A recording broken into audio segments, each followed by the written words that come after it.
Meus irmãos, eu vos cumprimento com a paz do Senhor Jesus. Evangelho de Mateus, capítulo de número 7, versículos de número 21, 22 e também o versículo de número 23. Nem todo que me diz Senhor, Senhor, entrará no reino dos céus, mas aquele que faz a vontade de meu Pai que está nos céus. Muitos me dirão naquele dia: Senhor, Senhor, não profetizamos nós em teu nome, e em teu nome não expulsamos demônios, e em teu nome não fizemos muitas maravilhas? Então lhes direi abertamente: nunca vos conheci, apartai-vos de mim, vós que praticais a iniquidade. Amém? Tome o teu assento, dando glória ao nome de Jesus. O Evangelho de Mateus, no capítulo de número 7, ele inicia falando acerca da continuação do tão famoso e conhecido Sermão da Montanha. Jesus, no capítulo de número 7, ele fala acerca do hábito de julgar, Jesus fala acerca de não julgar, Jesus fala acerca de uma vida, medir a sua vida ao invés de medir a vida de outrem. Os capítulos de número 7, versículos de número 7 a 12, a Bíblia se atém a falar acerca da bondade de Deus, da misericórdia de Deus, do favor de Deus, da graça de Deus. Os versículos de número 13 e 14 do Evangelho de Mateus, capítulo 7, Jesus ele fala acerca da salvação. Jesus fala acerca de duas formas de as pessoas estarem andando, e a partir da forma com que esta pessoa vai andar, ela vai ter o resultado ou de salvação eterna ou de condenação eterna. Jesus fala acerca de duas portas, Jesus fala acerca de dois caminhos. Os versículos de número 15 ao versículo de número 20, aos versículos de número 20, Jesus fala acerca da igreja acautelar, a igreja vigiar, a igreja estar guardada dos falsos profetas, dos falsos ensinadores, dos falsos mestres, daqueles que vêm vestidos como ovelhas, mas o seu interior é como lobo devorador. Mas no versículo de número 21 ao versículo de número 23, Jesus ele começa a falar acerca de algo sério ainda mais. Jesus ele começa a falar acerca daqueles que adentrarão no reino dos céus. Jesus ele fala acerca do resultado da vida cristã. Todos nós servimos a Jesus, e ninguém serve a Jesus aqui porque simplesmente quer ter uma religião. Ninguém serve a Jesus aqui porque quer ser religioso. Ninguém está aqui nessa noite porque faz parte de um grupo de pessoas que tem uma identidade cristã. Não estamos aqui tão somente para dizer que fazemos parte da maior denominação evangélica pentecostal. Não, todos os salvos na pessoa bendita de Jesus, eles têm um alvo, e o alvo não é tão somente ser conhecidos como cristãos. O alvo é alcançar os céus, alcançar a glória eterna, adentrar o reino de Deus e passar a eternidade ao lado de Jesus. Ninguém aqui é crente para passar uma temporada na igreja, ninguém aqui é crente para passar uma época na igreja, ninguém aqui é crente para estar limpando o seu nome diante da sociedade. E se alguém com este pensamento está totalmente equivocado. Todos aqueles que aceitam Jesus devem entender que aceitar Jesus é para ser fiel a Ele e para ir morar no céu. Agora entenda uma coisa, Jesus está neste texto falando acerca de algumas coisas que nós precisamos entender. Jesus ele fala acerca de um dia. Jesus fala no versículo de número 22, muitos me dirão naquele dia. Naquele dia, neste texto, é sim uma verdade escatológica, é sim um acontecimento que está por vir, é sim um acontecimento que ainda não aconteceu, ainda irá acontecer. Este julgamento não aconteceu, mas a verdade pertinente neste texto, ela é uma verdade pertinente para toda a igreja e de todas as épocas. A verdade pertinente neste texto é que a simples realização de feitos maravilhosos não garante entrada no céu. a simples realização de feitos miraculosos não garante filiação divina. Se você ler o versículo de número 21, Jesus ele fala da filiação, quando ele fala, o meu Pai aqui, Jesus está mais uma vez ratificando a sua filiação divina, o que nos faz entender que nós também entendemos a partir deste texto, que o Pai não é só de Jesus, até porque no capítulo de número 6, quando Jesus ensina estes discípulos a orarem, ele diz, quando vocês forem orar, vocês vão orar assim, Pai nosso que estais nos céus. Jesus ensina acerca da filiação divina. Jesus ainda neste texto, ele ensina que naquele dia, muitos se apresentarão, muitos comparecerão diante deste tribunal, e eles não terão a justificativa pelo sangue de Jesus, eles não terão como se justificar com o sangue do Cordeiro, e se apresentarão para se auto-justificarem. E a Bíblia diz, aquele dia será um dia em que pessoas se levantarão e dirão, Senhor, Senhor, em teu nome nós profetizamos. Alguns se levantarão e dirão, Jesus, nós temos direito de entrar no céu, nós temos direito de receber a herança, nós temos direito de receber a posse da terra, nós temos direito de adentrar os céus. Por quê? Porque nós profetizamos em teu nome. Se lermos a Bíblia Sagrada, nós vamos entender que em toda a Bíblia Sagrada, profecias fizeram parte da igreja de Deus. Sempre aonde existiu o povo de Deus, existiu também profecia. Quando o povo andava pelo deserto, vez ou outra, a Bíblia diz que o Espírito Santo saía dos altos céus, invadia a baixa terra, tomava a boca de um profeta, e aquele homem se levantava para falar, e não falava mais segundo a sua palavra, se levantava e começava a dizer, assim diz o Senhor. Sempre que existiu o povo de Deus, também existiu profecias. Profecias fazem parte da igreja espiritual. A igreja verdadeiramente pentecostal é uma igreja que está fundamentada em profecias. Profecias fazem parte do cardápio de uma igreja que prega o genuíno evangelho. Há quem não aceite mais, há quem não queira mais, há quem discorde, há quem queira calar os profetas, há quem não aceite mais a mensagem profética, mas eu dou graças a Deus que nós estamos vivendo uma época em que a igreja tem passado por perseguições, a igreja tem passado por adversidades, a igreja tem passado por lutas, mas a igreja ainda tem levantado a sua voz. O Espírito de Deus ainda tem levantado profetas que quando abrem as suas bocas, não falam o que pensam, o que querem, o que acham, mas abrem a boca tomado pelo Espírito de Deus e profetizam cheios da graça, da glória, do poder, da unção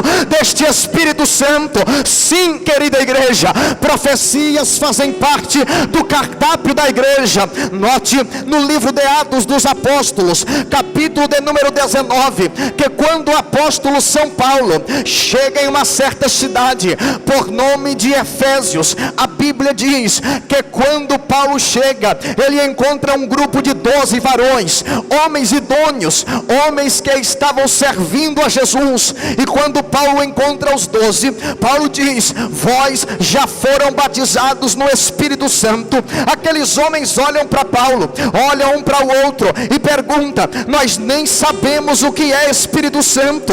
Não é que eles não conhecessem a pessoa do Espírito Santo, porque o Espírito Santo sempre foi conhecido da igreja, sempre a igreja notificou e entendeu a manifestação do Espírito Santo. Mas quando eles dizem, nós nem sabemos que há Espírito Santo, eles estão dizendo, nós nem sabemos que o Espírito Santo já foi derramado, nós não sabemos que o Espírito Santo já está atuando, nós não sabemos que o Espírito Santo já está operando. Paulo agora pergunta, então em que que vós sois batizados? Eles respondem: fomos batizados no batismo de João. João batizava o batismo do arrependimento. João ia ao Jordão, se levantava no Jordão, pregava uma mensagem dura. João quando pregava, ele não pregava uma mensagenzinha que muitas vezes nós chegamos na igreja e queremos ouvir, mensagenzinha que massageia o ego, mensagenzinha de receba. Não. João não pregava mensagem para massagear o ego de ninguém. João trazia uma palavra dura, mas a Bíblia diz que o Jordão estava lotado de pessoas que iam ouvir a palavra de Deus. Eu estou aqui nessa noite não para pregar uma palavra que massageie o teu ego. Se você veio aqui para ouvir uma palavra que massageie o teu ego, está perdendo tempo. Pega a tua Bíblia, a tua harpa, vai para a tua casa.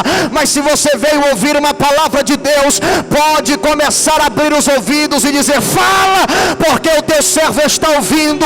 Eu estou nessa noite como João Batista para trazer uma palavra dura, mas uma palavra que vai trazer vida e vida em abundância.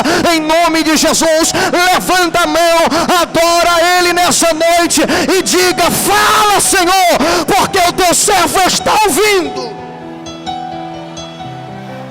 Pois bem, João tinha 2 batismos.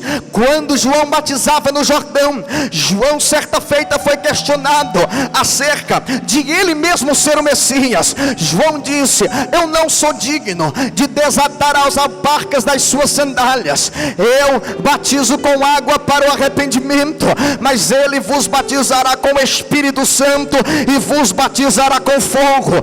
Há quem pense que o Espírito Santo e fogo naquele texto é a mesma coisa, e não é. Quando João diz que Jesus batizaria com o Espírito Santo e batizaria com fogo, Jesus está sendo mencionado como aquele que marcaria a geração profética, a geração pentecostal. E como ele marcaria? Ele marcaria com o Espírito Santo aqueles que estivessem submetendo as suas vidas ao Evangelho e a sua palavra seriam batizados com o Espírito Santo. E quem era o outro grupo? Sempre existiu o segundo grupo no Jordão. E quem era? Eram os fariseus, eram os hipócritas, eram aqueles que iam para o Jordão, mas não iam ser batizados. Eles não iam para o Jordão para ouvir João pregando. Eles não iam para o Jordão para descer as águas batismais. Eles iam para o Jordão simplesmente para criticar, simplesmente para desdenhar, simplesmente para se levantar contra o batismo de João. João diz: olha, vai ter 2 batismos. Para aquele que descer as águas e for crente, vai ter batismo com o Espírito Santo. Mas para a geração ímpia e pecadora, ele vai batizar com fogo. Fogo ali está falando do juízo vindouro que virá. Eu estou nessa noite pregando e acredito que não estou pregando para uma geração batizada com fogo. Eu estou pregando para uma geração batizada com o Espírito Santo de Deus, que acredita que o Espírito Santo está aqui nessa noite, está sacudindo as nossas vidas, está movimentando a nossa casa, está nos virando pelo avesso, chacoalhando a nossa existência e marcando as nossas vidas nessa noite com a poderosa plenitude do Espírito Santo de Deus. Pois bem, João batizava com as águas do arrependimento. Agora Paulo diz àquele grupo: pois bem, vocês foram batizados do batismo de João. É necessário, é importante. O batismo de João é para arrependimento de pecados. O batismo de João é para que haja nas pessoas o entendimento que elas não fazem mais parte do mundo, mas que agora, descendo as águas batismais, entendam que elas agora são propriedades de Jesus, e já vão mostrar ao mundo, através do batismo, que não tem mais comprometimento algum com o mundo e com as práticas mundanas. Mas ainda existe outro batismo. Aqueles 12 perguntam: e que batismo é esse? É com o Espírito Santo. Os 12 homens se ajoelham diante de Paulo. Paulo estende as mãos, e a Bíblia diz que na mesma hora, não por causa das mãos de Paulo, mas porque era propósito de Jesus batizar aqueles 12 homens, a Bíblia diz que os 12 12, não foi 3, não foi 4, não foi 7, não foi 9, foram 12, ou seja, todos aqueles que estavam naquela reunião foram tomados pelo Espírito Santo. E qual foi a evidência? A Bíblia diz que eles falavam em línguas estranhas e profetizavam. Profecia faz parte da igreja espiritual. Profecia faz parte da igreja que tem o Espírito Santo. Profecia faz parte de uma igreja que tem a marca deste Espírito. Mas entenda uma coisa: não é porque profetizamos que temos entrada nos altos céus. Jesus não dá entrada aos altos céus porque aqueles homens profetizam, e eles mais uma vez se levantarão e dirão: Senhor, em teu nome nós expulsamos demônios. Expulsar demônios sempre foi a marca da igreja que recebeu a autoridade dos céus. Não é a igreja que corre com medo dos demônios, são os demônios que correm com medo da igreja. As pessoas têm que entender uma coisa: não é o céu que recua com medo do inferno, mas é o inferno que vai batendo em retirada quando a igreja vai chegando. É o inferno que vai retrocedendo quando a igreja vai chegando. Eu vou te dizer mais: não é você que vai ter que mudar daquela rua por causa daquele centro de macumba, por causa daquele prostíbulo, por causa daquela boca de fumo. Você é a igreja, você vai para cima, e aquele lugar vai sair da tua rua, vai sair da tua casa, vai sair do teu bairro. É a igreja que vai contra o inferno, e o inferno bate em marcha ré, porque os demônios submetem-se ao poder que foi dado à igreja. Quem diz isso não sou eu. Jesus, em Mateus 16, reúne o colégio apostólico, e quando reúne o colégio apostólico, ele pergunta aos discípulos: quem dizem os homens ser eu, filho do homem? A Bíblia diz que um diz: Jesus, por onde eu andei disseram que tu és Elias. O outro diz: não, por onde eu andei disseram que tu és Jeremias. O outro diz: não, por onde eu andei disseram que tu és João Batista. Se levanta o quarto discípulo e diz: olha Jesus, por onde eu tenho andado disseram que tu és profeta, mas não sabem quem tu és. Jesus agora pergunta a eles, Jesus agora traz a pergunta aos discípulos. Jesus agora como que dizendo: lá fora não conhecem, mas aqui dentro vocês têm que conhecer. Aqui dentro eu manifesto-me, aqui dentro eu converso, aqui dentro eu opero.